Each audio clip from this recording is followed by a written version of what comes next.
Hello, guys, and welcome back to another Train Effective podcast. My name is Nixon. I am your host. This week, once again, we are joined by Nick. Nick, how you doing? You okay? Oh, hold on. You might be on. You might be on mute, Nick. Yeah, last week was amazing. It was a great podcast. We had Tohil on, got to learn about his story. And if you haven't listened to that one, go check it out right after this one. But I know this one's going to be a banger too with Simon.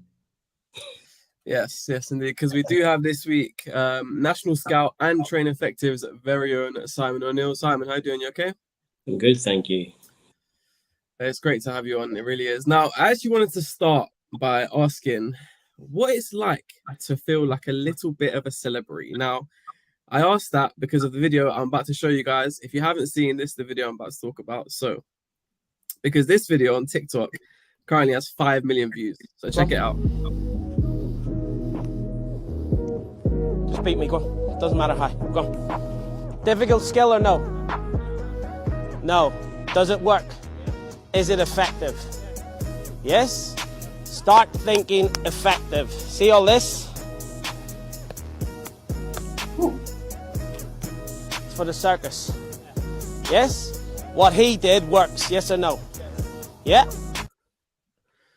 All right, so for our audio listeners, just to give some context, that was a video of Simon at the Train Effective camp where he's essentially discussing with the players how the skills are great, that they're good, but the effective skills are essentially the normal, the basic ones, if you like, the ones that work every time. And just to let you know, he did drop some serious techers right at the end, which caught me out, caught me off guard for sure. But yeah, Simon, great video. Tell me, have you had anyone come up to you asking for pictures? I wouldn't be surprised if they had. Yeah, one of the guys in the Necktown store in Oxford Street last week when I was going in the back trainers. He said, "Are you a football coach?" I said, "Yes." Why? He said, "I was on TikTok." I said, "I'm not on TikTok." He says, "You do this thing about the circus." I was like, "All right, yes, I know what you're talking about." Yeah. There you go. Yeah. So there you go, guys. Train Effective does have officially a celebrity on board today. It happens a lot, actually, to be fair. I volunteered at a grassroots Japanese team, and you'll see the kids we're about to play all looking at their phones as I'm coming up, and they say, "Are you on TikTok?" And I say no, and then the accent gives it away, I'm afraid. No hiding. That's class. That is class. All right, so let's get stuck right into it. So I wanted to actually start by asking if you could give the audience a little bit of context about yourself. Where did it all start? Did you play football as a kid? And sort of talk us through that journey when you were younger. Yeah, I played as a boy. Played in Northern Ireland, Belfast, where I'm from. Played in Larne. I came over here as a kid for 3 years, trained with an academy over here, they didn't have academies there.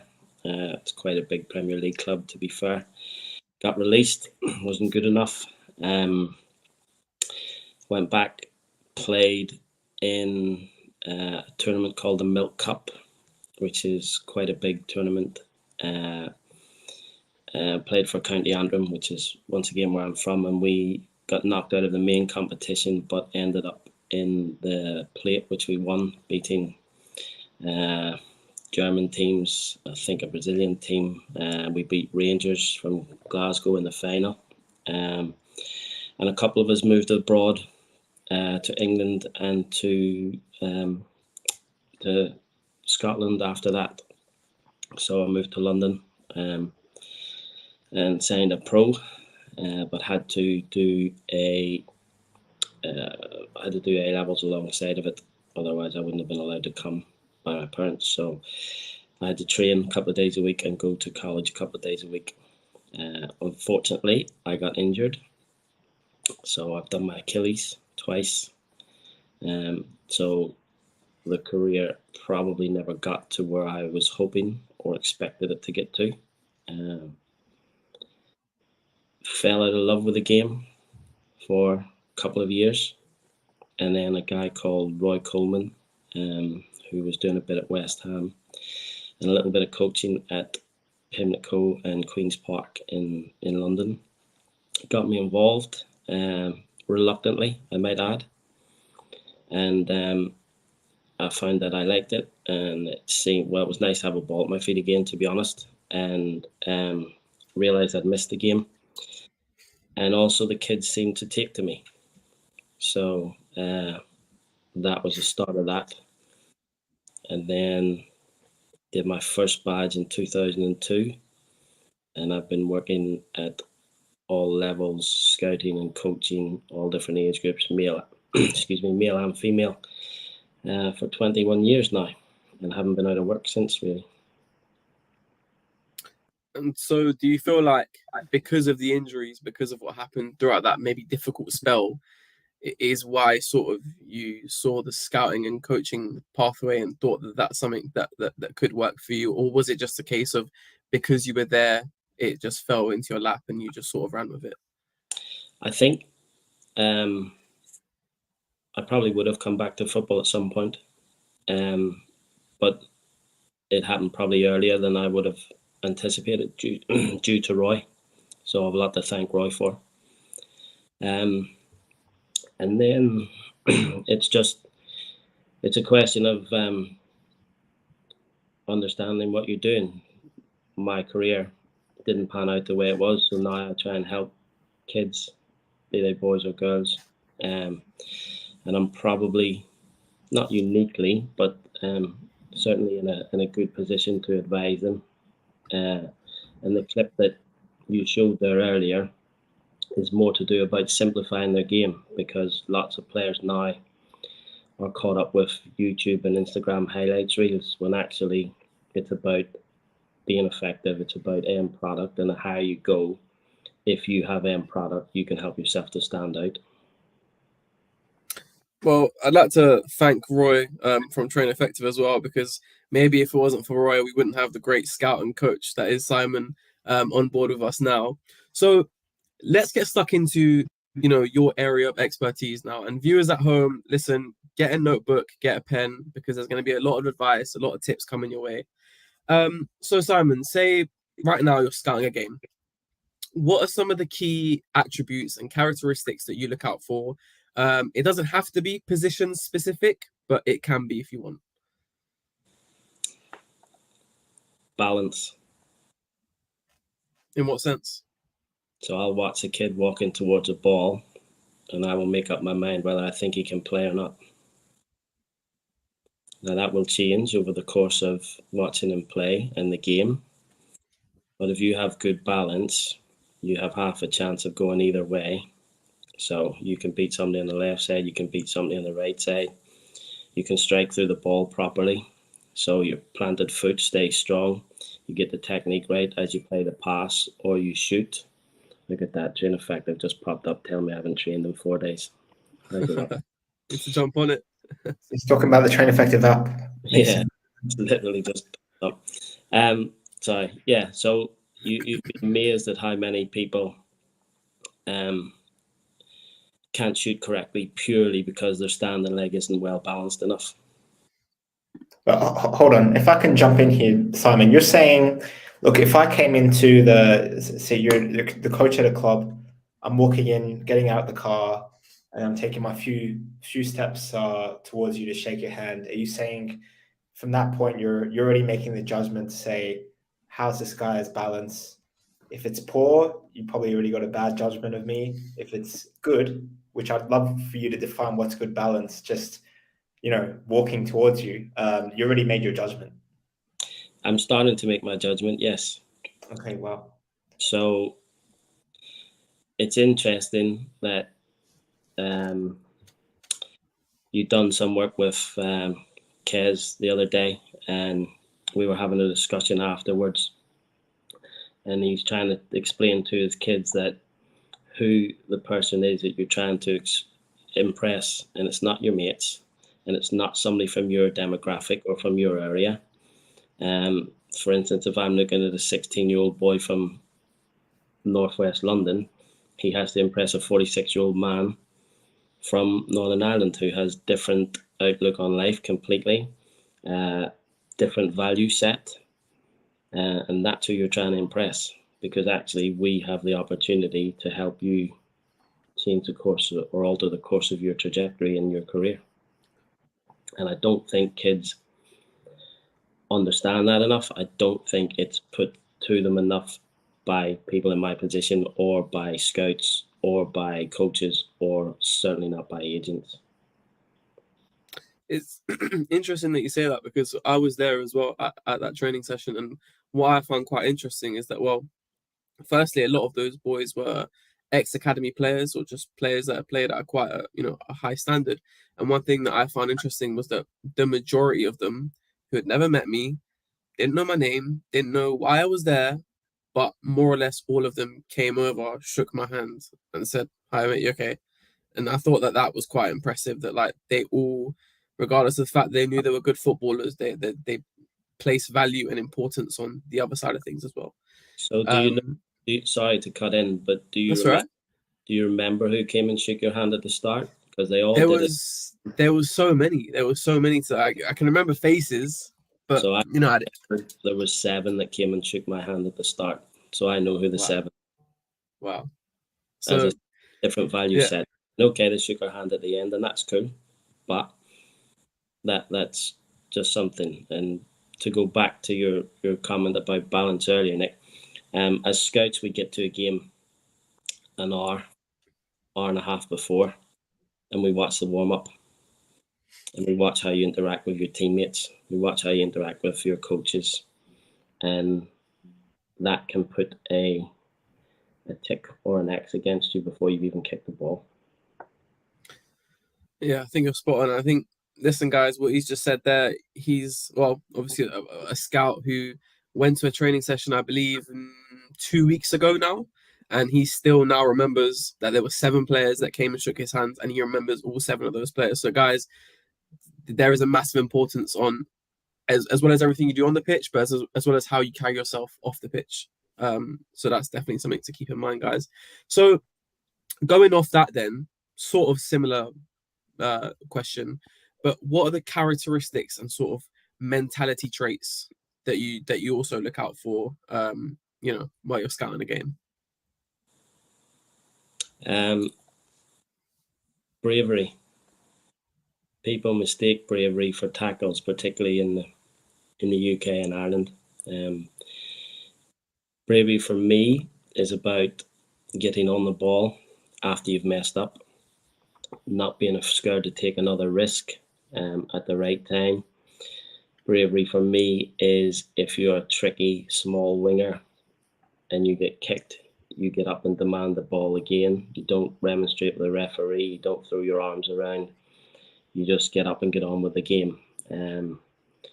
For me, that's an essential skill, because in football, you will have difficult moments. In life, you will also.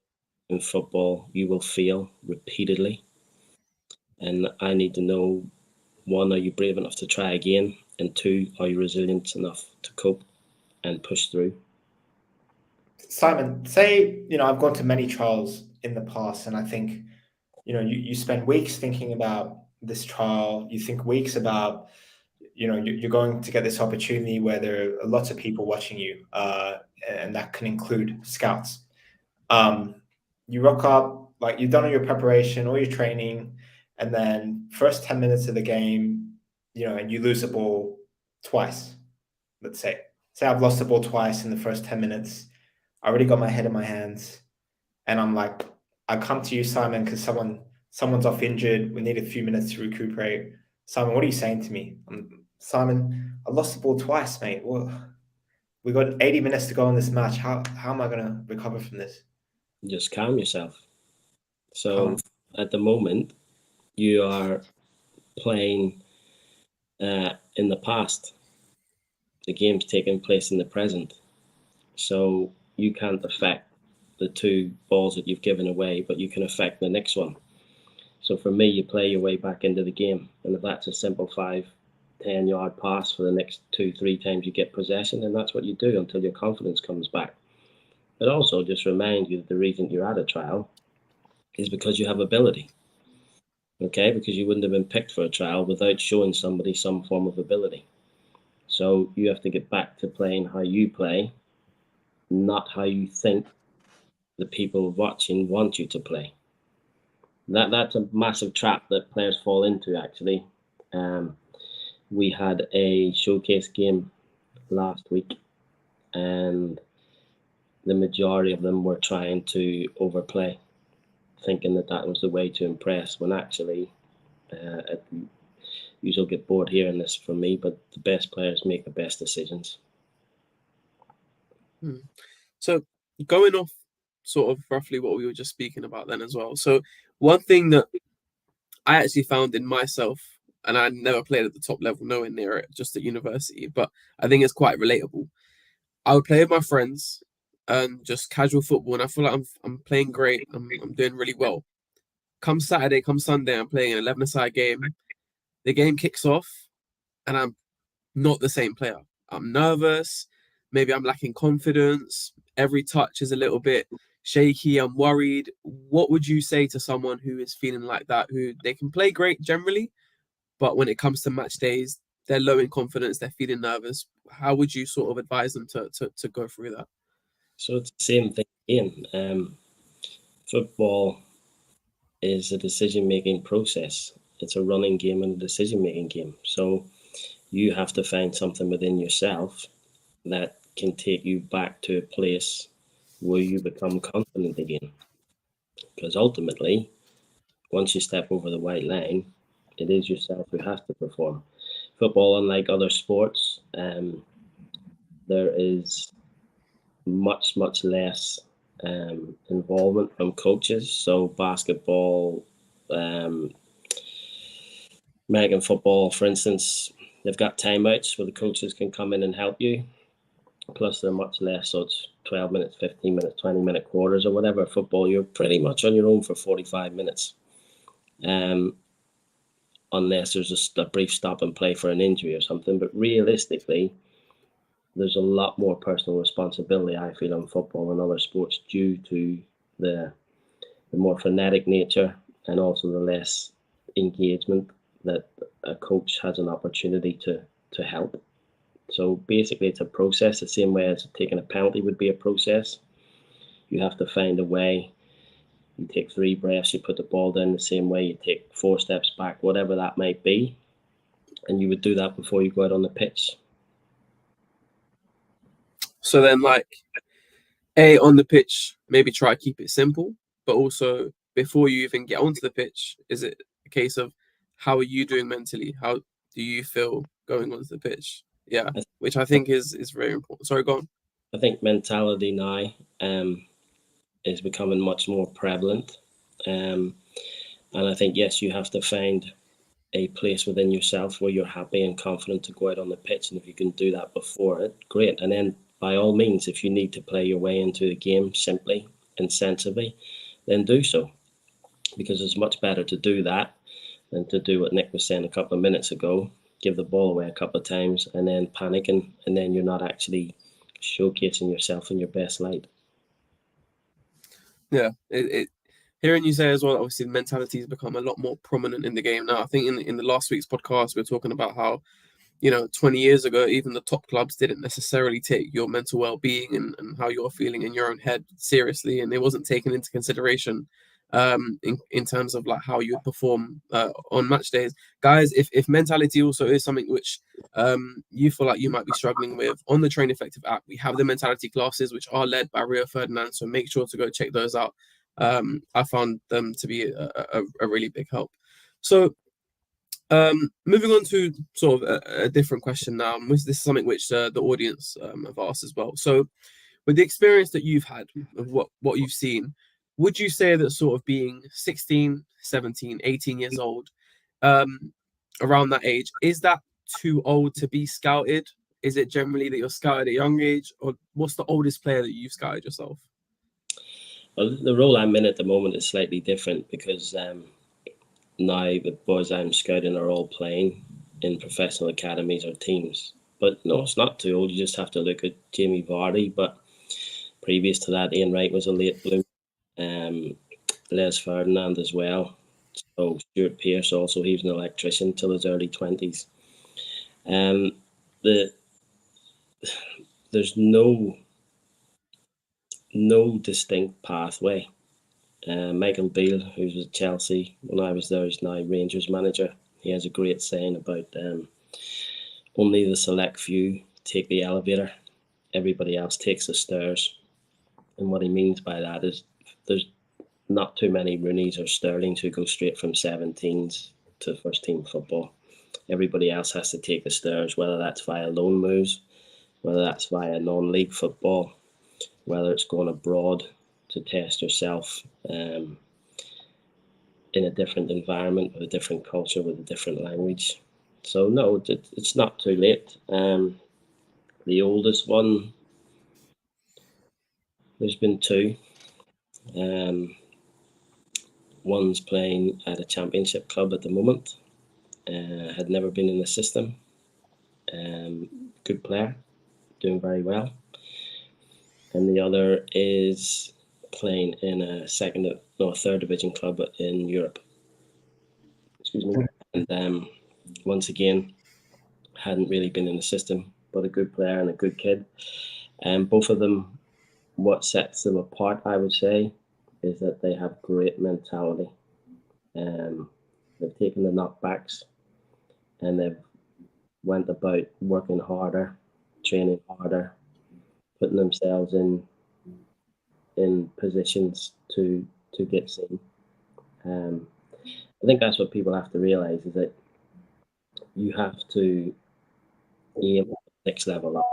So if you're playing step 5 in England, for instance, you need to get to step 4.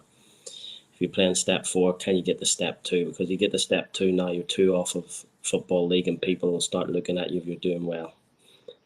If you're 16, 17 and 18 and you're playing step 1, step 2, step 3 football, people will come and watch you and they will ask, the head of scouting will ask, do we know him? And you'll say no, and they'll say, well, why don't we know him? He's 17 years of age and he's played 30 games in men's football. So it's not too late. Academy football, 23s football can be a bit false, really, because everybody does the same thing. 2 centre backs split, 2 full backs go wide, goalkeeper plays out to the 6 who comes in the middle, and nobody goes and smashes him. So he's allowed to pass the ball. Whereas you then get loaned out to League One, and now all of a sudden you're playing in front of, 10,000 people, 12,000 people. And it's what I call mortgage football. So the centre back needs the win bonus to help pay his mortgage, and he is going to smash you. And you'll soon learn the difference. Like I say, everybody has a different journey, but I definitely wouldn't be averse to playing men's football early if you are mentally and physically capable of doing so. Mortgage football, that is a great way to put it.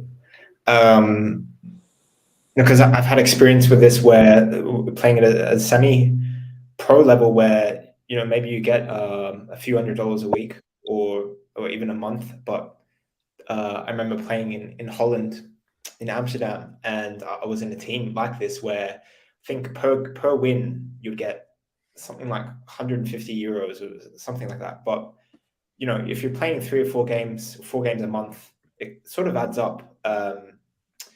And if you're getting wins or for every game you play, you're getting that amount. Actually, if you are working and you do have like a mortgage and you do have to pay the bills and maybe you have a child or whatever it is, I mean, that kind of money actually does really add up.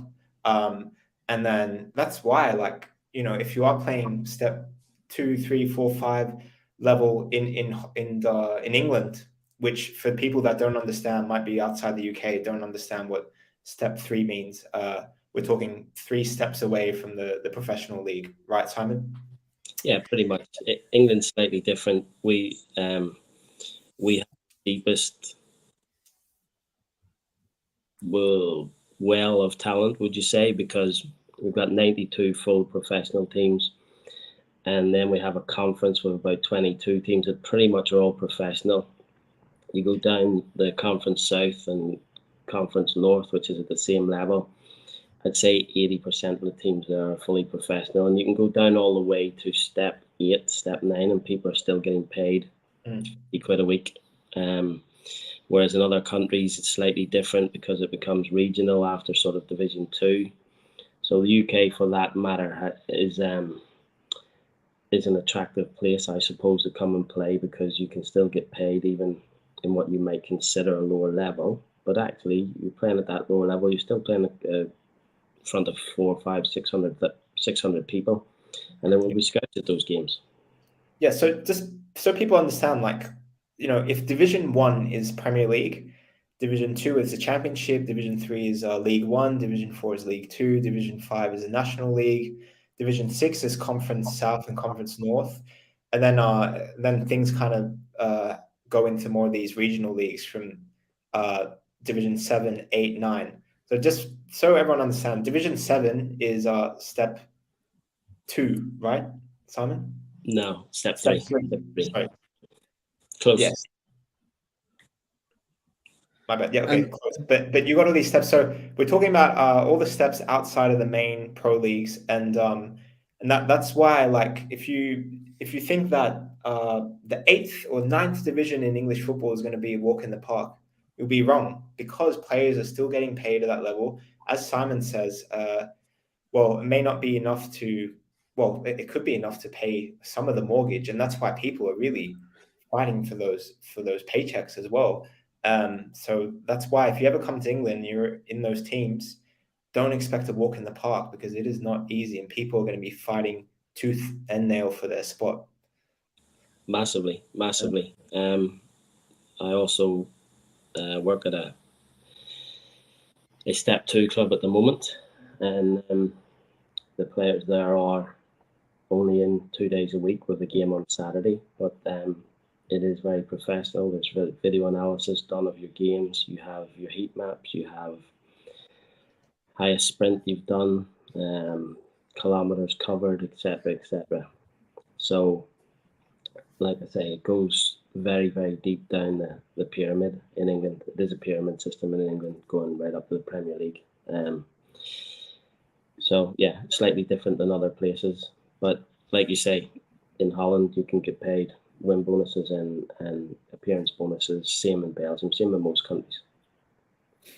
Yeah, and just to add to this, Nixon, before your next question as well, like, what, you know, we're talking about getting scouted at the 16, 17, 18, maybe your early 20s. What do you think now? Because you got games being recorded, you got players that are typically taking more care of their bodies and are playing and having longer careers. What do you think is the age where you go, yeah, right, I'm gonna, you know, there's no chance anymore? Because an article recently came in my inbox the other day. I'm just going to share the screen here so you can see. But Simon, you have seen this guy, right?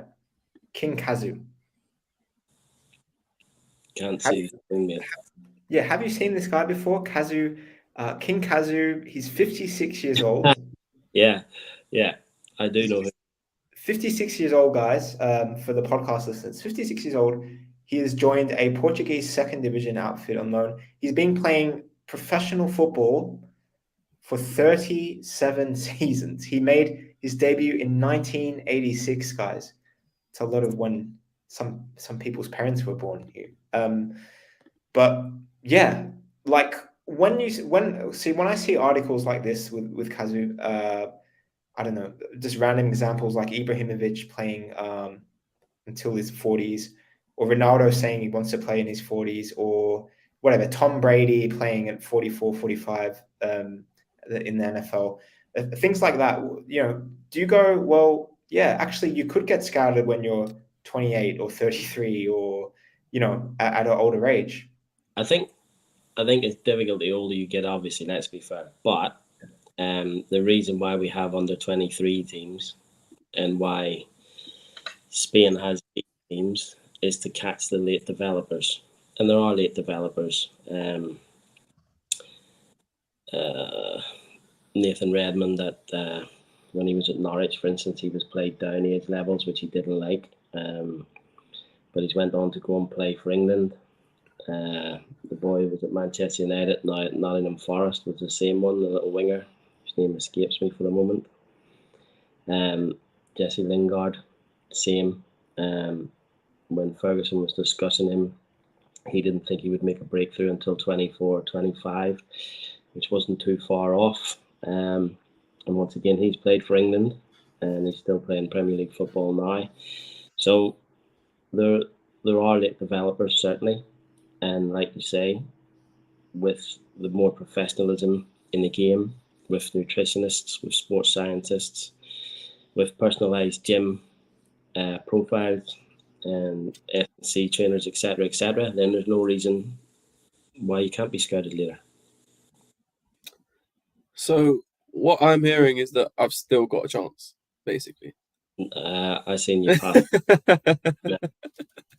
Listen, I'm gonna. Simon see me. I think Simon thinks I have good balance. So the walk towards it was good. The walk was good. To be fair, if we come back to that, Nick, I've seen you play a few times, and you do have ability. But what's really interesting about that is that you've worked so hard that somebody seeing you for the first time would be hard pressed to know which foot was the stronger, which is interesting because people always talk about should you work harder on your weaknesses or your strengths. I think you try and do both as much as you can. Try and have a super strength, so something that will make you stand out. But it's also very interesting to see the mentality that takes to do that every day, and that would be a big tick in a box if I was watching somebody like that, because I'd think, oh, there's a boy or a girl who wants to go and work well, who wants to work hard to improve, who has the necessary diligence. And Wenger has a great quote about motivation. I probably bored you with it before, but it's about the stamina of motivation. Have you heard it?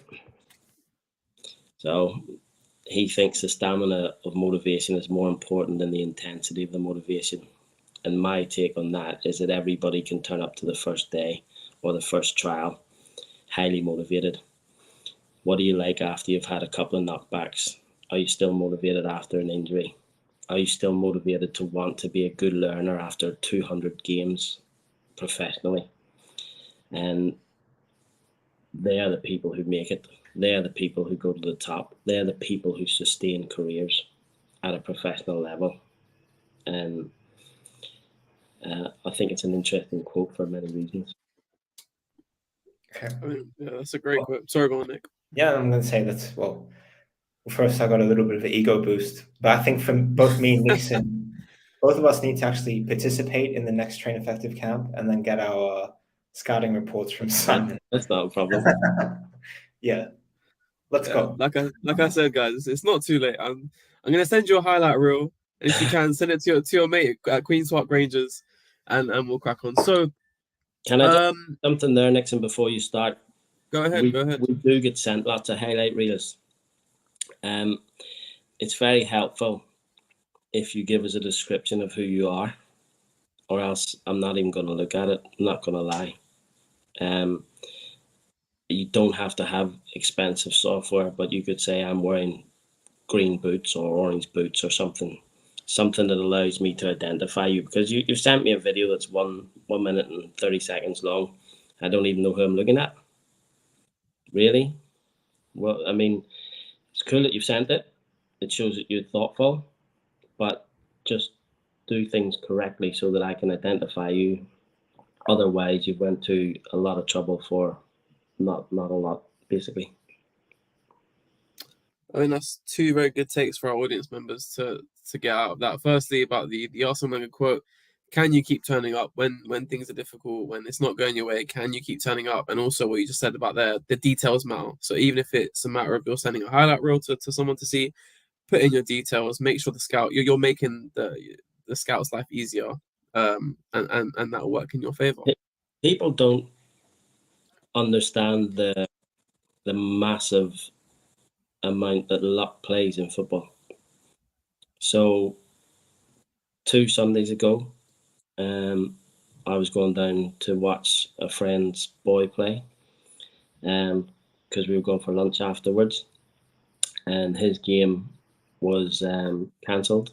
The other team cancelled at the last minute. So I'm down on a grassroots pitch. What do? I go and watch games because that's what I do. So I watched an under 10 play. I watched 2 games, an under 10 game and under 12 game. And I've recommended an under 10 to a Premier League scout that I know to go and have a look at him. So you never know who's watching you. So every game you play is an opportunity for you to show your best side. Doesn't matter whether it's in a local park, in a five-a-side. You could have a local goal centre, which is like a five-a-side centre over here, and you could have a coach from a professional club doing a one-to-one with his boy or a family member or a cousin, and then he just happens to look over because that's what we do. We watch football, and if you're doing well, you never know what can happen. And like this has actually happened to me 2 or 3 times, where I've been training alone at a field or in a park or something, and I've been like properly training, like maximum intent, trying to finish at full speed. Like it's not just kind of walk in the park kind of thing, doing nothing. But I can remember 2 or 3 times where there's a coach that's just happened to walk past, or someone that owns a facility or something where I was training at, and they came up and say, "Hey, like, do you play football? Are you looking for a team? Like, I know this coach, or I am a coach. Like, I would love for you to come down to our training." Like this happens, guys. So you never know who's watching. It's so true. So I got a phone call off a coach and a scout, a few years ago saying, I've just come across a South African boy training by himself in the park. Will you have a look at him? And because of who the phone call come from, yes, of course I would. Very good player, actually, as it happens. I think it'd be fair to say, even at the top level of football, luck plays a massive part. I always like to think of the case of Martinez, the Aston Villa goalkeeper. Like he was at Arsenal for about 8 years. He didn't get any breakthrough, constant loans, but he stuck at it. One day, the first choice goalkeeper gets injured. They don't have another second choice goalkeeper, so he gets to come in. Next thing you know, he plays well. Argentina pick him up, or Argentina notice him now. Goes to Copa America, wins the Copa America, goes to the World Cup, makes a few saves in the penalty final, and he's a World Cup winner. So yeah, I think you're spot on in terms of luck playing a role. Sorry, go on. How many loans has Harry Kane had in his career? Ooh, let's do a quick search. Yeah, he had a few because he didn't kick on until quite a while. So let's see. So he joined Tottenham Youth in 2004. In 2009, he went into the senior side, but he had loan spells at Leyton Orient, Millwall, Norwich City, and Leicester City before he could finally break through at Tottenham. Okay, and in 4 of those clubs, they didn't think he was good enough. Yeah, well, Norwich only gave him 3 appearances. Leyton Orient 18, Leicester 13. So yeah, they didn't want to keep him on, clearly. That tells you luck, because fair play to the boy because he's kept working hard. But also it was luck that there was a manager who liked working with young players, and it was luck the guy got injured and Harry got in. And to be fair to him, he took his chance. Rashford got in off of an injury, and he's flying. So you can't affect luck, but you can affect how you train, even if it's by yourself, as Nick said, with intensity. Very lucky to have been able to watch some top teams train. And I was at Barcelona many years ago. And it was when Messi, Neymar, and Suarez were there. And at the end of the session, and they were just taking shots from the edge of the box, like free kick type shots. And it started off, they were doing it properly. But then Neymar and Suarez started trying to do silly things, bending it, knuckleball. Everything Messi did had a purpose. Every shot he struck was shooting for a realistic end product in a game. And I don't think there's any doubt that that is the way him and Ronaldo train. They train to play, and they train. They don't. He wasn't there to waste any shots. He was there to practically, as much as humanly possible, to replicate what he would do in a game, albeit without any interference. No messing around. No, there's No definitely messing around. slamming these things in the corners like you wouldn't believe. That's very cool. So one thing go I on. want to ask you for all the players that are listening and they're thinking to themselves, well, how do I train with the intent of Messi or Ronaldo? One of the things that I would do is, if I say I'm doing an app workout, I'm doing the finishing workout on the Train Effective app, for example, what I'll do is there's in the finisher workout in the Train Effective app, there's for example, a drill called air control. So you're taking a touch from the air, and then I think you got, 10 shots in the left corner, 10 shots in the right corner. Actually, in the drill, there are no corners. You're just able to shoot. But what you can actually do is do put a cone 1 meter from each goalpost, and you try and hit the balls in those corners. So actually, every time you shoot, you have an intent of where you're going to strike the ball. You're shooting with power, shooting with accuracy, and say you give yourself a target like 5 out of 10 in the corners.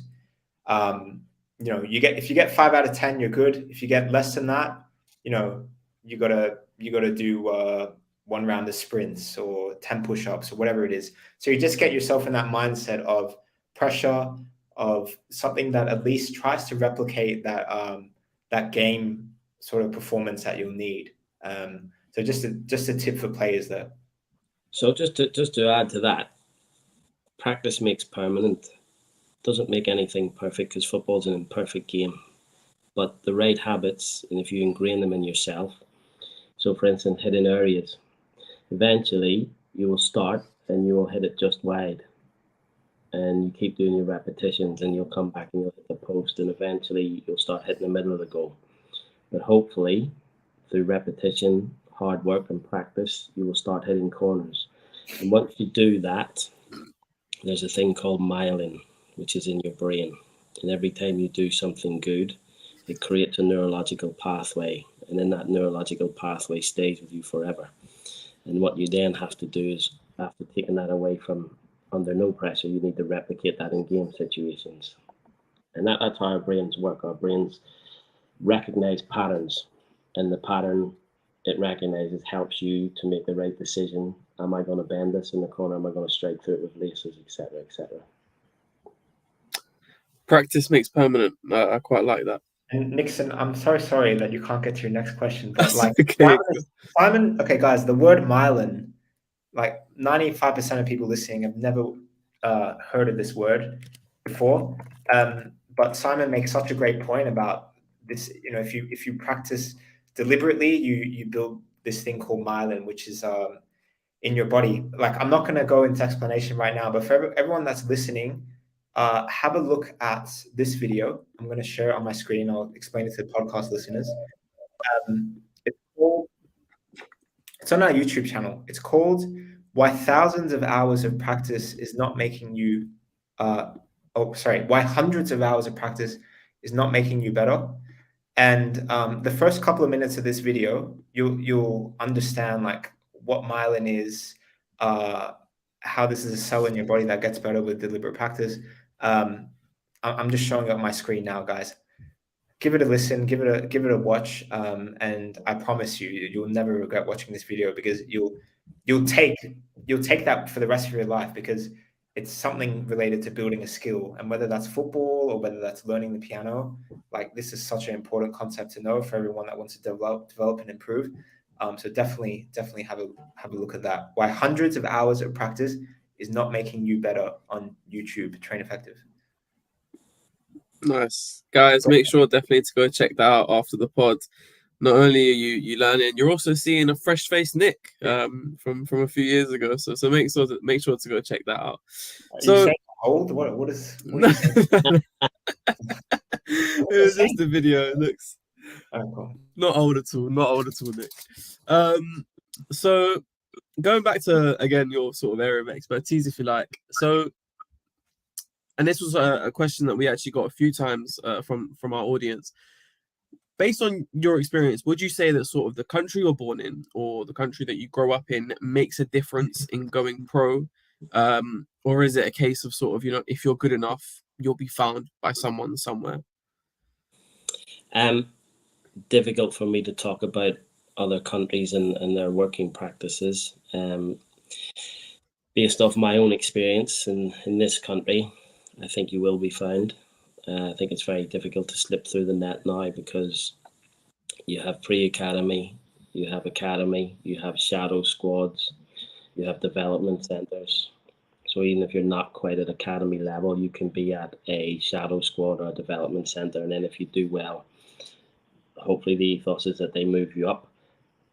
Excuse me, Gareth Bale, I believe, was at a development centre for Southampton, funnily enough. He seems to have done okay. Just about. Is it harder in places that don't have a footballing heritage or tradition? I imagine so.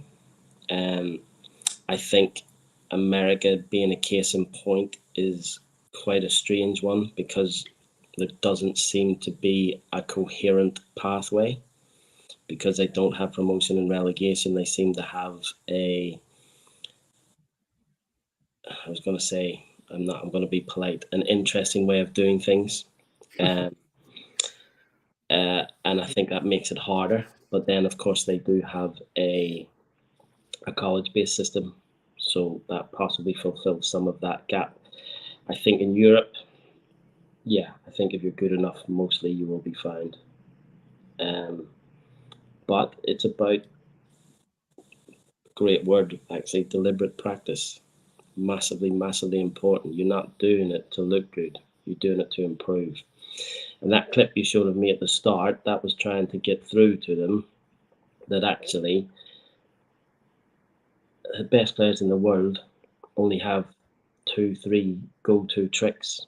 Messi's been the best dribbler in the world, or up there with amongst the best dribblers in the world for the last 10-12 years. And realistically, he has a little two-touch that he goes past somebody with. He has a little, drops his shoulder and does a cut back and goes on the outside of you. They're not particularly difficult moves to master. Steven Gerrard used to have a reverse cut, which is basically he holds the guy off of his left shoulder and he uses the outside of his right foot to chop back across and go away from somebody. So they don't have to be all these intricate and difficult to master skills. They have to be effective. And the higher you go, as Nick said earlier, with people videoing your games, etc., and the metrics that we now have, it's looking at what is your end product? How many crosses are you delivering? How many assists? How many goals? How many pre-assists? How many final third entries? So anybody can get 98% passing the ball square and backwards. Can you actually hurt people? Can you play the ball into the final third? How many times you do it? And we can see where you do it. So there's Instat, there's Scout, there's all these metrics that we use now. And I have showed some of the boys on the camp previously, and they were shocked at how deep it actually goes into on your performance levels. You could get away with it when I played. Now, Gaffer, that wasn't my man because nobody had a video camera. But now, when he's putting the ball in the back of the net, you don't have an answer because it's there right in front of you on the screen, nowhere to hide. It's true. Like I was just I played in a game on the weekend, and the coach sent in the team WhatsApp group. He sent the VO camera like analytics, because VO, who we work with sometimes, by the way, we they like have this analytics thing, and I think it's called now like the VO 2.0 camera or analytics or something like that.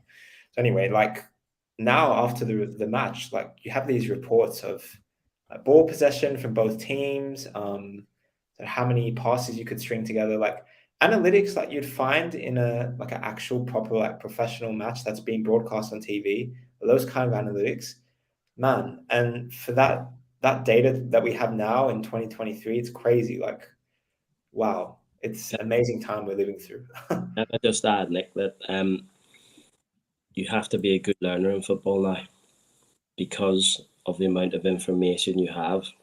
So one of my friends works at the top level, and he is the manager, and he has to go through it every 2 weeks to just refresh and make sure he has committed it to memory, because the amount of information you have to take on board now. You see every time you watch a Premier League game and you see the subs come on and they have to go through pages and pages and pages. You have to know all this. Excuse me. Whereas previously you could play off instinct. I think instinct still has a massive part to play in the game, but you also now have to know your roles and responsibilities inside out. It's funny what you're saying about sort of like how far we've come in 2023, because I was actually talking to my mate, and he just plays Sunday League just for fun, really. That's about it. But even both of them actually have, and I forget what they're called. The vests that you wear, and then you have the app, and it tracks your. There you go. Your sprints, your miles covered, and yeah, that's sort of the way that we're moving. It doesn't have to be at the top level for you to be able to study your game, watch it back. There's ways that you can do it, and that's what we have at Train Effective as well. So touching back on sort of the last question I asked you. So now, obviously, you've been a Train Effective coach for quite some time now. You've been at the Train Effective camps. What has that been like for you in terms of, you're coaching players from all types of different backgrounds, from all over places in the world? What's that been like for you? That's been really interesting for me, actually. It's been enlightening to see how other kids and other cultures work and what they think is important and what isn't. The interesting side of it for me would be that you have to be as fit as you possibly can be to give yourself the best opportunity. I have seen a couple of boys who would certainly be technically in the top third, but because their physical conditioning hasn't been as good, they haven't been able to express themselves in the way they would like. So once again, it's the full package with football now. When I played, there was less of a talent well, so you could maybe get away because you were technically better. You could shine because people are so fit, so focused, and so motivated these days. I don't think that happens so much. You will still get the odd anomaly, but generally you have to be in the best condition you can be, and you have to have put the hours in. There's no hiding from it. You have to have worked hard and trained hard to be as effective as you can be as a player. And you have to be effective. And if that's a defensive midfielder, can you intercept? Can you screen passes? Can you stop the ball going into their front three? Is it a defender? How many headers have you won? How many tackles? How many emergency shots have you blocked? So there's a metric for everything. But yeah, overall, it's been a great experience. Met some cracking kids, still in touch with quite a lot of them. And in fact, one has texted today because he wants a call. And he's playing in the first division in his country. Good kid, good player, wants to do well. One boy texted the other day, he's just signed his first contract once again in his country. He's only 16. Good kid, good player. And there's numerous other ones. Yeah, so, I think I was going to say, Simon, like, I think that's what we try and do with Train Effective, is always like continue the relationships with players after the camps. So it's not just like a one-off thing. They come to the camp and that's it. We're always trying to create relationships for a long time. Yeah. I think that is a great part of the process, because also they can stay in groups with their peers and they can help motivate each other, because if they see one of their friends doing well, I can do that because he wasn't any better than me. I just need to work a little bit harder on this deficiency, or maybe try and improve this strength. The other thing that I don't think all of them take advantage of is the fact that the coaches are actually staying in the hotel with you. And there's knowledge there to be passed on, and the people who are doing it are quite happy to sit and have conversations with you, to pass on the knowledge, to give you advice. So I think that's a very good thing as well. And like, with these camps with Train Effective, you've now seen, hundreds of players from all around the world that have come to London, where we do them in the summers. You just recently returned from Miami, where we had 20 or 30 players there for a Train Effective camp. So you've seen them all across the board, but we have a lot of Americans watching, and I know a lot of American players watching want to play in Europe, want to play in the UK. What do you see is the main thing that, they could do that really makes them stand out in Europe, in the UK, and one thing that really holds them back that they're not doing? I think when people come to the UK, and this isn't just Americans, this is Europeans everywhere, people are shocked by the intensity as well as the quality. And let's go back to the top level. Patrick Vieira and Thierry Henry looked lost for their first 6-7 games. Patrice Evra had a nightmare for his first 3 or 4. Then eventually, when they got up to speed with the physicality and intensity, look at the careers they went on to have. So I think the intensity, the physicality, and the actual allied with technique is a shock to people when they first come to England. I think you can get away with it in the Latin countries a little bit easier. It's not quite as quick in, say, Spain or France, for that matter. But the technical level required to play even at step 8 or 9 in England is very, very high. And I think what people on your camps have seen is when they've come to watch a step 2 game, for instance, they think Division 6, they think, oh, that's going to be no good. And then they realise when they're watching it how quick it is, how good the people are, how strong they are. So I think the takeaway should be that don't turn down any team that's willing to pay you to play football, because to be paid to play football is a privilege. And if they're paying you, there's a likelihood that they're at a good enough level where people will be coming to watch. And then once you go over the white line, as we discussed right back at the start, it's up to you. There's nobody else can affect that for you. Take responsibility.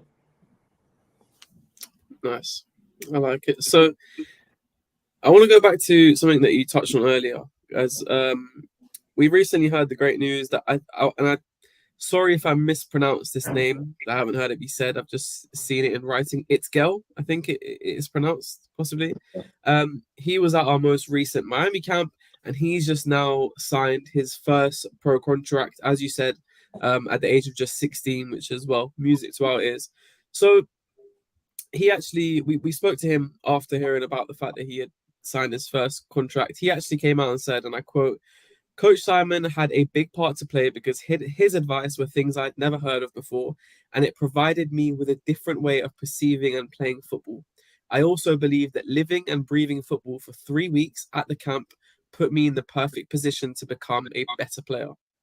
So, of course, it's a fantastic success story there. But I did want to ask you, what did you think of him when you first saw him? And perhaps what is it about him that's made him stand out, and why he's got his first pro contract?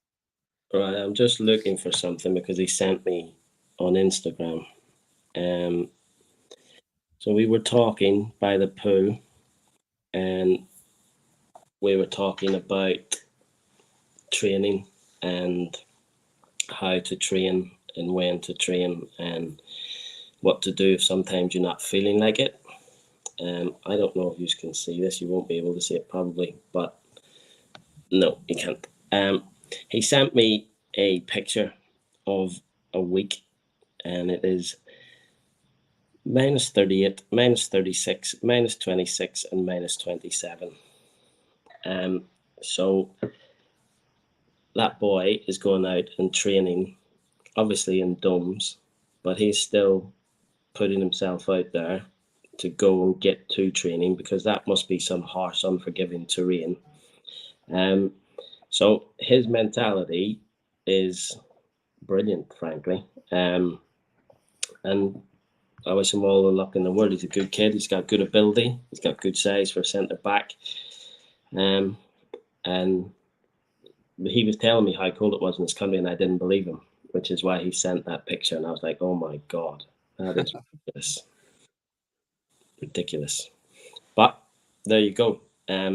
He has chosen to go over that obstacle rather than let it stand in front of him. Yeah, that's amazing. And I think, like I said, it's music to our ears to hear a very recent Train Effective player sign his first contract. So yeah, we wish him all the best, and hopefully we'll hear from him soon as well.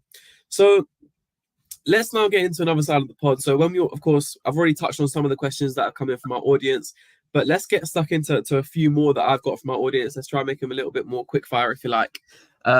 So what are 3 things every club wants from a modern day centre back? Centre back. Yeah. Reading of the game. Can you pass through lines? Can you win your individual battle? Nice. There you go.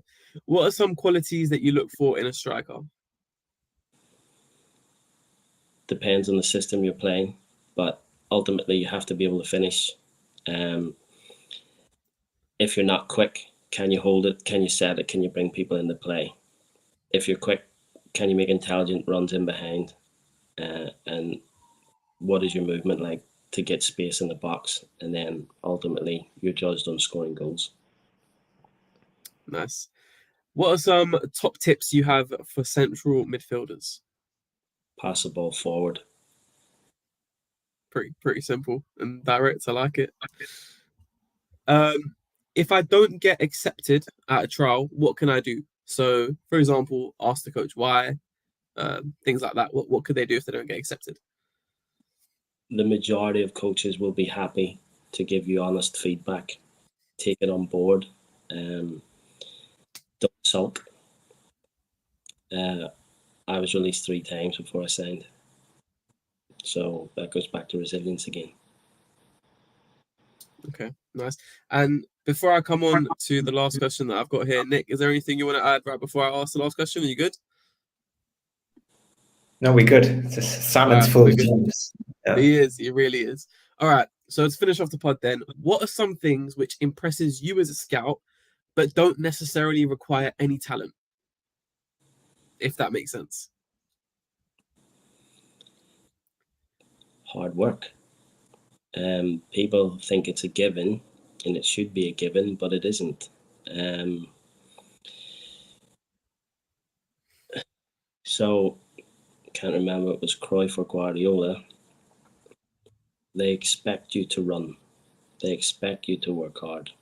The manager I'm working with at the minute expects you to hit 12 kilometers a game. But he expects other things in and around that.